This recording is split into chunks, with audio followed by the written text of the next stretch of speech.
وضيوفه الكرام الكابتن جمال عبد الحميد. ادي هدف اول وهدف اول للدراويش، هدف اول للدراويش. لسه بنقول هنتفرج على المتعه ولسه هنقول هنتمتع بالنواحي الفنيه في استاد النيل. طلع على طول الجول يا دور الهداف جون انطوي في الدقيقه كام بقى؟ في الدقيقة 32 من الشوط الثاني يظهر علينا ويطل علينا جون أنطوي بوجه الهداف، بوجه الجوليادور، برقصة إفريقية غنية معلنا عن التقدم الأول للدراويش. أدي الكورة، بص عمل الوان تو إزاي، مررها في الأولانية ما مررش، وقف عمل الباص وخد مكان، راحت له الكورة من زيكا بشكل ممتاز، حطته هو والحضري والجول والشباك من لمسة على 4.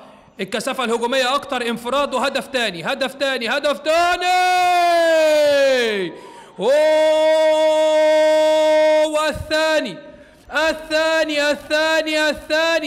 الثاني للدراويش، والهدف جميل. قلت لكم الزيادة موجودة.